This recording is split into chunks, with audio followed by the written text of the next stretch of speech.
Buenas tardes. Good afternoon.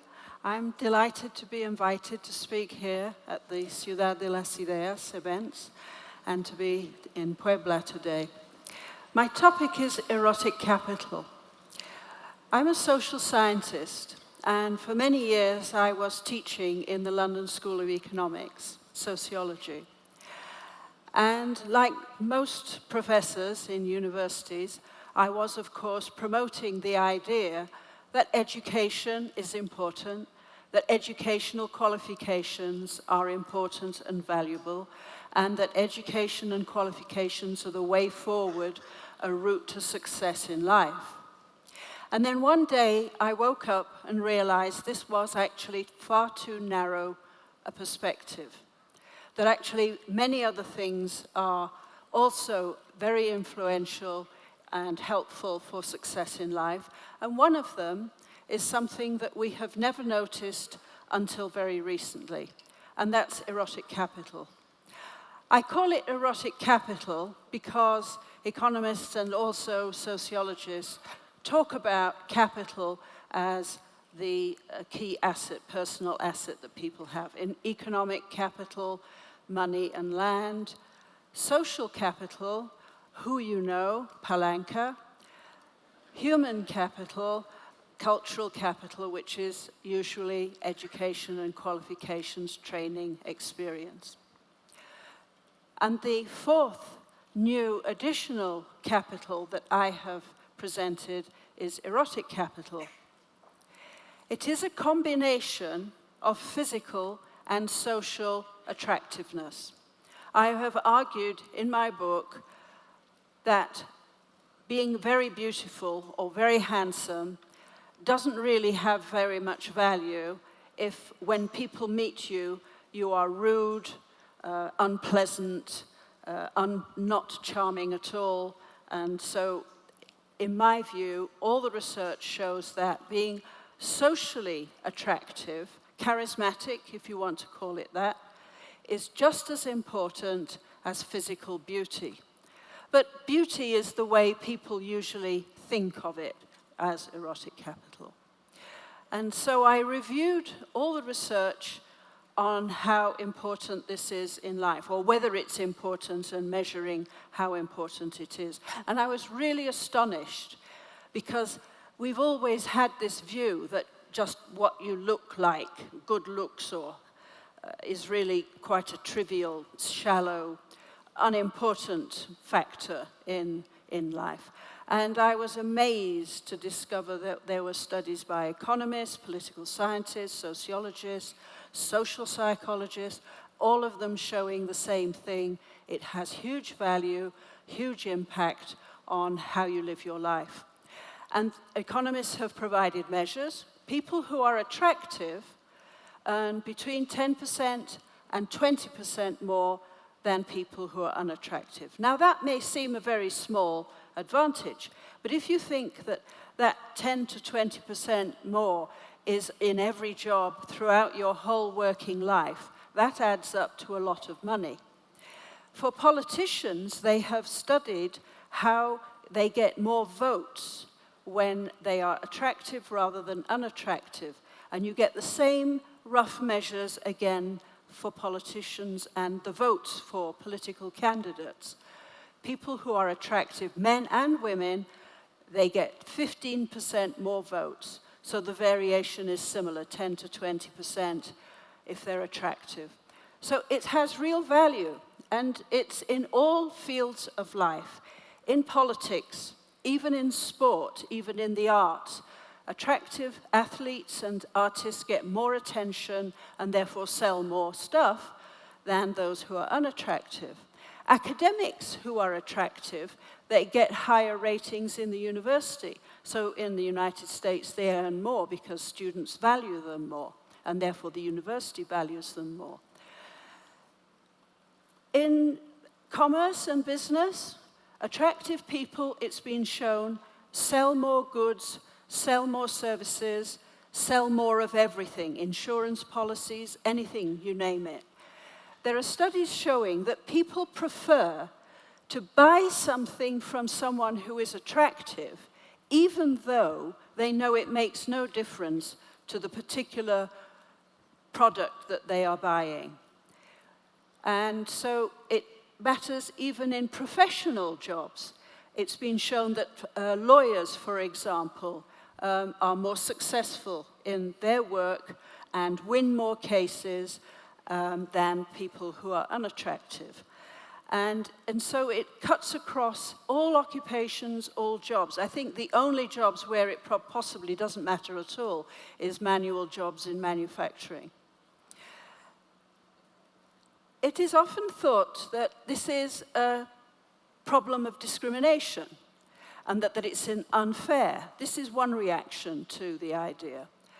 But if you think about it, people who are selling more goods, who are being more productive in the work that they do, who are getting better cooperation as managers because people like them more, people who attract more customers, more clients, more mentors, more friends, and are more likely to be hired as employees, more likely to be promoted in any job, these people are actually more productive. So it's not discrimination as some people have wanted to think. So we're used to the idea that people who are attractive are lucky in dating and in marriage and find it easy to make friends. But the interesting thing is all this research which has been done in the last 10 or 20 years, quite recently, has shown that people who are attractive actually have benefits, social benefits, economic benefits, in absolutely all areas of life, business, and anything else they do. People remember people who are attractive, and they remember them in a positive way, so they're going to help them if they phone up maybe 2 years later to ask for help with something. Why is attractive? Who benefits most from this? The research here is actually changing, it seems to me. Most of the research has been done in North America because that's where an awful lot of social science research is done. And all the early research showed that men had much more benefits from attractiveness than women. And this seems a bit strange because women spend a lot more time making themselves look attractive than men do in general. And the more recent research in Europe, because this has been prompted by the book that I published on Erotic Capital, has shown that in Europe at least, women are actually getting more benefit from erotic capital than men. Now, the difference isn't absolutely huge. For example, in North America, it was shown that men had 17% higher earnings. If they were attractive women, it was 12%. So it's not a big difference. But in Europe, it's the other way around. Women who are attractive are earning more than men. And the example I always like to give is George Clooney, the actor, who has made, I understand it, more millions from drinking a cup of coffee in adverts than he's ever made as an actor. And the footballer David Beckham, who, as I understand it, has also made many more millions from posing almost naked in Armani underpants than he ever made as a footballer. And it's hard to find examples of women who have been so successful in exploiting their erotic capital. The example I like best is Elizabeth Taylor, who made more millions from selling perfume than she did as an actress in films. Who potentially benefits most from erotic capital is actually the young people, because young people are at the peak of their physical perfection and have all the benefits of youth. And the interesting thing is that young people are the least likely to get a benefit of an economic benefit from erotic capital. Why? Because they don't understand the huge value of erotic capital. And that's one of the things that I think is now changing as a result of the book that I published, which is translated into Spanish for those who want to have a look at it with the title Capital Erotico, is that young students are very interested in this new concept because they are beginning to recognize that actually they are able to exploit their attractiveness more successfully than they ever have done in the past because they didn't realize that it had value. Why is it becoming more important today than it ever was in the past? Because a lot of studies have shown very clearly that the significance of attractiveness is much higher today than in the past. There are 3 reasons for this. 1, digital photography. We see pictures of people everywhere nowadays. Dating websites, newspapers have photos of politicians who would have been invisible in the past. So we're all more visible. What we look like is known today. Second reason is luxury. We had the luxury this afternoon of seeing beautiful dance with beautiful music. People value luxury, and as societies and individuals get more wealthy, more affluent, they spend more money on luxuries. Beauty is one of the most popular luxuries. And the third reason is changes in the workforce. As we move away from manual jobs in manufacturing and heavy industry towards service sector jobs, professional jobs, white-collar jobs,